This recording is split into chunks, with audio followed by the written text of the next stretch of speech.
I spent 3 weeks tracking down what rangers are calling the footage we were never supposed to see. And what I found in those ravines changed everything I thought I knew about missing persons cases in our national parks. The timestamps don't match the official reports, the shadows move wrong, and there's something in frame 47 that made a 20-year veteran ranger refuse to go back into those woods. But here's what nobody's asking. If this footage is real, why are there 14 other cases with the exact same claw patterns? And why did they all stop reporting them in 2008? I never believed in monsters until I opened that email. It was a Tuesday morning in March when my inbox pinged with a message from an anonymous sender. The subject line read, "You need to see this." I almost deleted it. Almost. But something made me click. Inside was a single video file and 3 words. They're still hiding it. My coffee went cold as I watched the footage for the first time. The timestamp in the corner said it was recorded in Utah's Winter Mountains, deep in the ranger patrol zones where cell service dies and the trees grow so thick you can't see the stalking. The camera shook like someone was running. Heavy breathing filled my headphones. Then I saw it. A shape moving between the trees. Too tall to be a person, too fast to be a bear, and it was dragging something. I hit pause. My hands were shaking. I replayed those 5 seconds over and over. The shape was massive, maybe 8 or 9 feet tall, covered in dark matted fur that seemed to absorb the light. But it was the way it moved that made my stomach turn. Not like an animal. More like something that knew it was being watched and didn't care. The thing it dragged behind it disappeared into shadow before I could make out what it was. But I saw enough. I saw the colors, blue and red fabric. Small, too small. I started digging. The sender's email bounced back when I tried to reply. Dead end. But the video file had metadata buried in its code. A location stamp pointed to a specific trail in the Winter Range, a date from 2 years ago. I cross-referenced that date with news reports and found something that made my blood run cold. 3 children had gone missing that same week in that same mountain range. The official reports said they wandered off trail. Standard lost hiker protocol. Search parties found nothing. The cases went cold within a month. I called the ranger station pretending to be a journalist writing about trail safety. The woman who answered sounded tired. When I mentioned the missing children from 2 years ago, she went quiet for a long moment. Then she said something strange. She said the rangers who work that search don't work there anymore. All 4 of them transferred out within 6 months. When I asked why, she said she had to go and hung up. That's when the views started climbing. I had posted a short clip online asking if anyone knew about these cases. Within hours, my notifications exploded. Hundreds of people were sharing it. Thousands. Then tens of thousands. Everyone wanted to know more, but mixed in with the curious comments were warnings. People telling me to stop, to delete everything. One message said, "They watch these threads. You are making noise in the wrong places." I couldn't stop. The video haunted me. I enhanced the footage using every tool I could find. Frame by frame, I went through those crucial 5 seconds. In frame 23, I noticed something in the background. Another shape. Smaller, moving parallel to the first one. In frame 31, I saw what looked like a face turning toward the camera. Dark eyes, too far apart to be human. And in frame 47, the one that still keeps me up at night, I saw the hand. The thing's hand. It had fingers, but they were wrong, too long. Jointed in places human fingers don't bend. More emails arrived. People claiming to be former rangers. Hikers who saw things they couldn't explain. A mother whose son vanished in those same mountains 5 years ago. She sent me his picture. He was wearing a red jacket, just like the fabric in the video. She said the official report claimed he fell into a ravine they couldn't access. His body was never recovered. She never believed that story. She said her boy was an expert climber. He knew those trails better than most adults, and he never would have gone near the ravines everyone knew were dangerous. I mapped out every missing person case in the Uinta Mountains going back 20 years. The pattern was impossible to ignore. Every 3 to 5 years, children would disappear. Always in the same general area. Always during early spring or late fall when fewer hikers were around. always near ravines or steep drop-offs. The official explanations varied. Lost and succumbed to elements, animal attacks, accidental falls. But reading through the reports, I noticed something the investigators missed. Or maybe something they chose not to see. The timeline of searches never made sense. In one case from 2015, a 10-year-old girl vanished at 2 in the afternoon. Her parents reported her missing within an hour. Rangers were on scene by 4, but the official search didn't start until the next morning. 9 hours of darkness when they did nothing. The report said weather conditions made night searches too dangerous. But I checked the weather data for that day. Clear skies, full moon, perfect conditions for a night search. So why did they wait? I found a retired ranger living 3 states away. He agreed to talk on the condition I never use his real name. He told me things that made the video make horrible sense. He said there are places in those mountains where rangers won't go, not officially, but everyone who works there long enough learns which trails to avoid, which ravines stay off the maps. He said he once saw tracks near one of those forbidden zones, footprints that measured 17 inches long, 5 toes just like a human, but wider, deeper. Whatever made them was carrying serious weight. He reported it to his supervisor. The next day, his report was gone from the system. His supervisor told him he must have imagined it. Altitude sickness, maybe. Stress. When he pushed back, he was reassigned to a desk job processing permits. The deeper I dug, the more the story started to crack. I spent 3 days going through every frame of that video with forensic software. That's when I found the first problem. The metadata didn't just show location and date, it showed something else. The file had been edited, not recently, but edited nonetheless. Someone had cut pieces out. The timestamp jumped from 3:47 p.m. to 3:52 p.m. with no explanation. 5 minutes missing. What happened in those 5 minutes that someone wanted to hide? I contacted a video analyst who works with law enforcement. She agreed to look at the footage without knowing what it supposedly showed.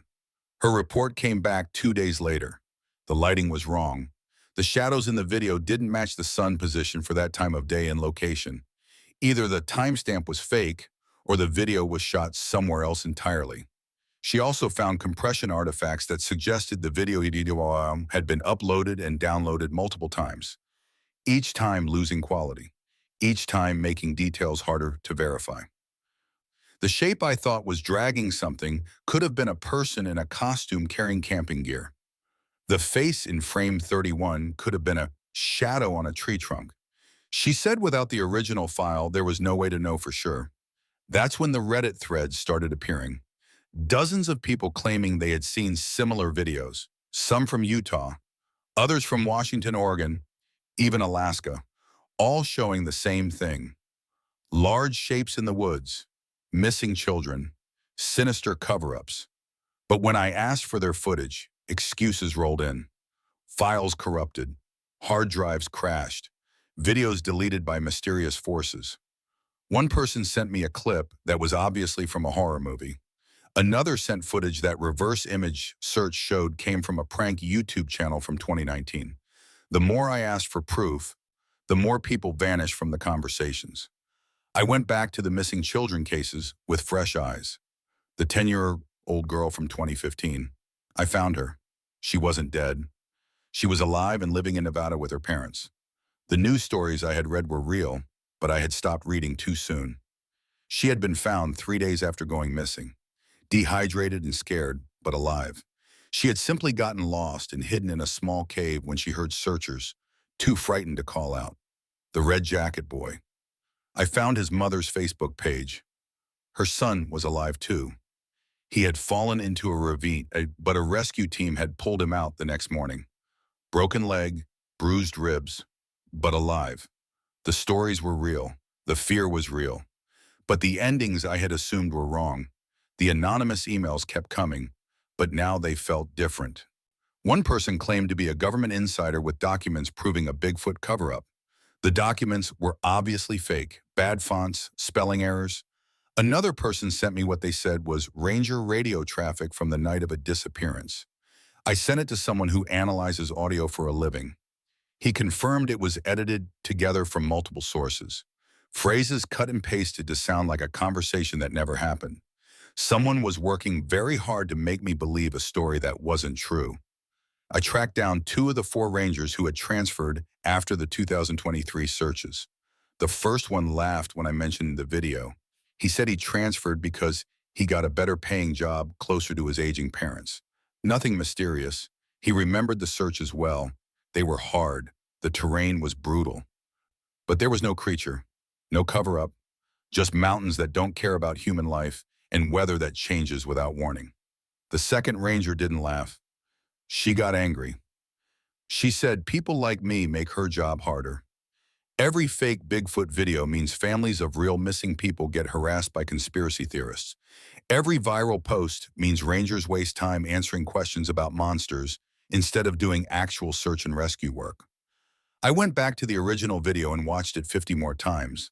The shape between the trees, I had been so sure. But now I saw other possibilities. The height I estimated at 8 or 9 feet could have been perspective distortion. The camera angle was low, shooting up a slope. That makes things look taller. The matted fur could have been a person in a heavy coat. The dragging motion could have been someone pulling a large backpack or equipment bag. The wrong hand in frame 47 was so blurry, it could have been anything. A branch, a strap. My own desperate need to see something unusual. The comments on my post started turning hostile. Half the people said I was part of the cover-up for questioning the video. The other half said I was an idiot for believing it in the first place. Someone found my personal information and posted it online. My phone rang at all hours with people yelling about truth and lies and government agents. I had to change my number. I had to lock down my social media. The video I thought would expose something important had instead exposed me to the worst parts of internet culture. Then I found the source, a content creator who specialized in fake paranormal videos. His channel had been deleted, but archives still existed. There it was, my video, posted 2 years before the anonymous email. The title said it was a short film project, a practice run for a horror movie he wanted to make. The description listed the actors, the location where it was filmed, even the type of camera used. The mysterious footage that had consumed my life for weeks was nothing more than a student film project that someone had ripped off and repackaged as real. If you enjoyed this story, make sure to subscribe. I don't want you missing out on tomorrow's new Bigfoot story. Thanks for watching. I should have stopped there, posted a correction, apologized for spreading misinformation, moved on with my life, but I couldn't. Something had changed inside me during those weeks of investigation. I had tasted the thrill of the mystery, the rush of thinking I was onto something big, something hidden. And even knowing the video was fake, part of me didn't want to let go. That realization scared me more than any monster ever could. I started noticing how different I felt. My sleep schedule was destroyed. I would lie awake replaying frames in my mind, even though I knew they meant nothing. I jumped at sounds outside my window. Shadows in my peripheral vision made my heart race. I had spent so much time imagining creatures in the woods that my brain kept looking for them everywhere. The rational part of me knew the truth, but the primitive part, the part that evolved to fear predators in the dark, had been awakened and wouldn't go back to sleep. My wife noticed the change before I did. She said I was different, distant, obsessed. We used to talk about our days over dinner. Now I barely heard her voice because my mind was still in those mountains, still chasing phantoms. She asked me why I cared so much about a video I knew was fake. I didn't have a good answer. I mumbled something about journalistic integrity and finding the truth. She looked at me with sad eyes and said the truth was, I had become addicted to being scared. Addicted to the story. She was right. I deleted my posts about the video. The backlash was immediate and vicious. People accused me of being paid off, of being threatened into silence. Death threats filled my inbox from people who needed the video to be real. They had built entire belief systems around it. Their identity was wrapped up in being someone who knew secret truths. When I took that away, I became their enemy. But worse were the messages from the other side. People who had warned me from the beginning said I told you so with such cruelty that it hurt almost as much as the threats.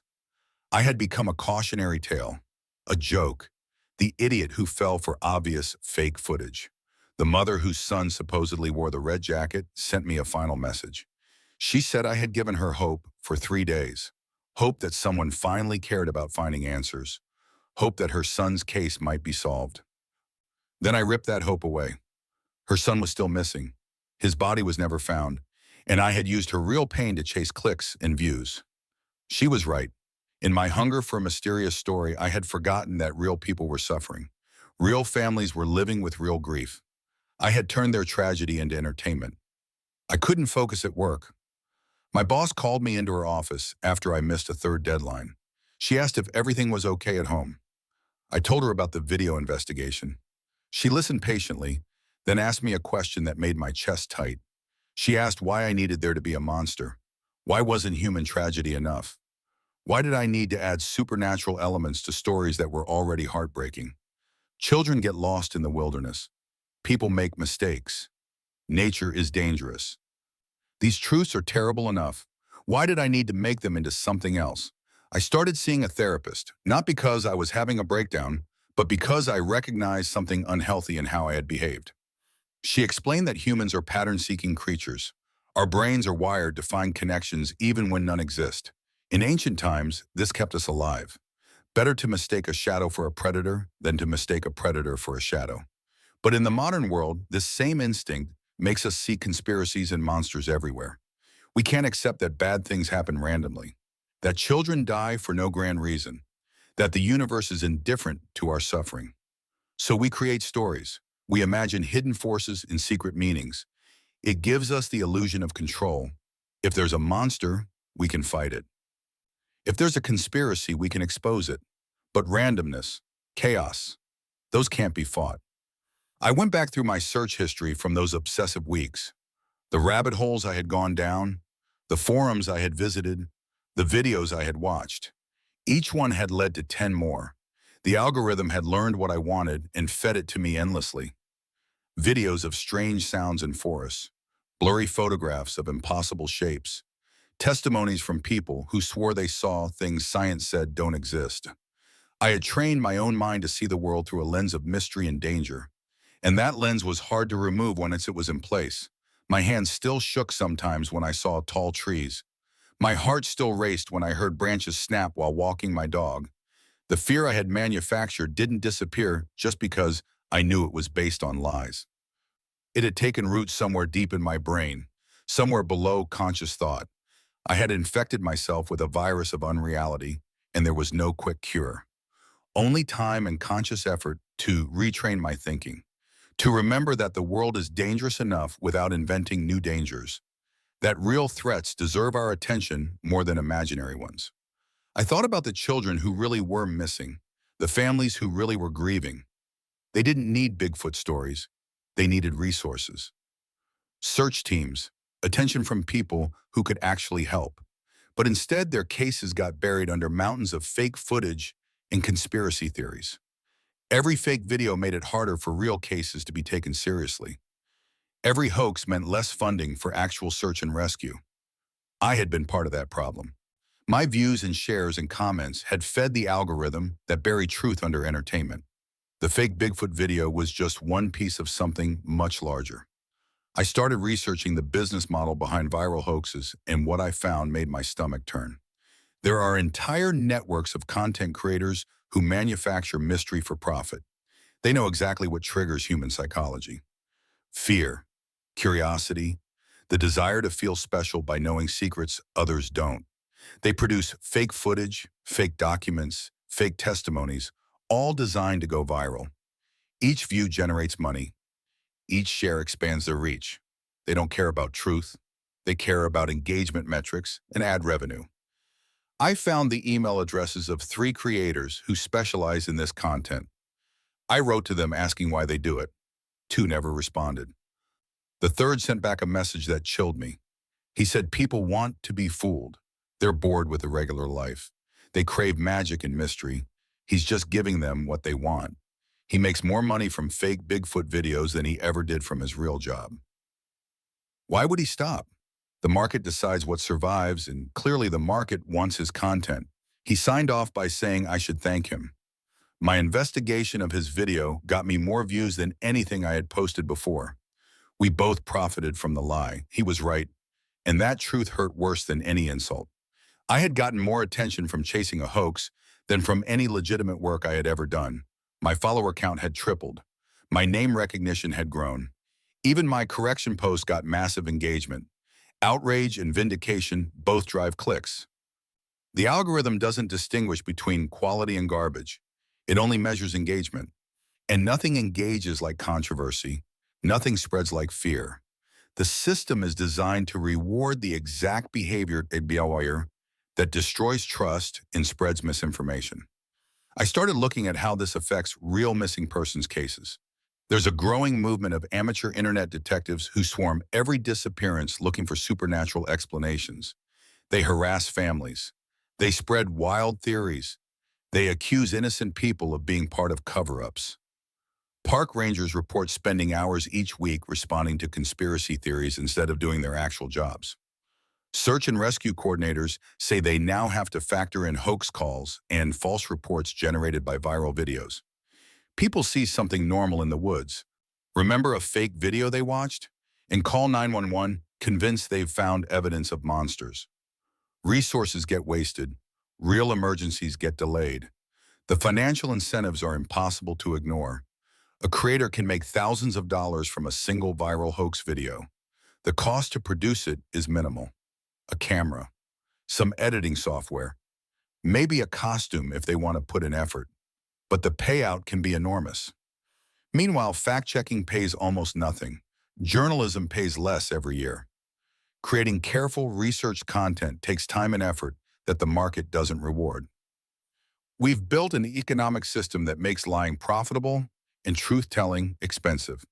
Then we act surprised when lies flood the market. I contacted the National Park Service to understand the real scope of missing persons cases. The numbers are sobering but not mysterious. Hundreds of people go missing in national parks every year. Most are found within days. Some are never found because the wilderness is vast and unforgiving. Rocky terrain, swift rivers, sudden weather changes, wild animals. These are the real dangers, not monsters, not conspiracies, just nature being nature. But these explanations don't go viral. They don't generate revenue. They don't make people feel like they've discovered hidden truth. So they get ignored in favor of more exciting fabrications. The psychological damage extends beyond individual cases. We're teaching an entire generation to distrust institutions, to question expertise, to believe that everything official is a lie and only random people on the internet tell truth.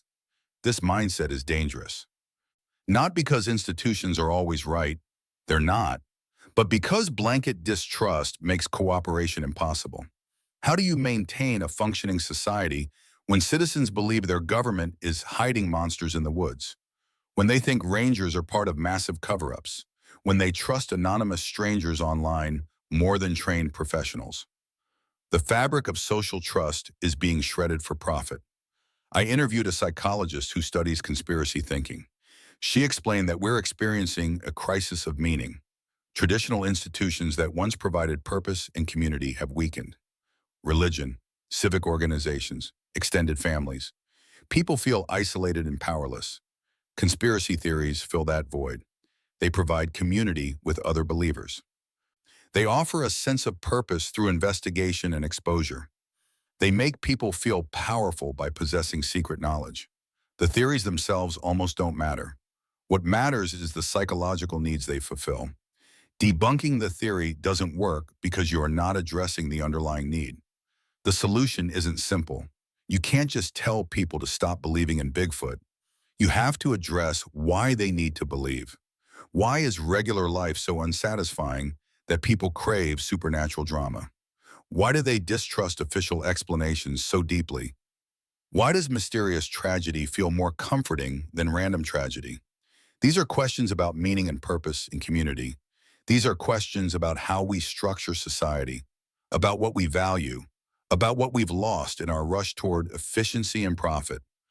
I think about that original video often, how easily I fell for it, how badly I wanted it to be real.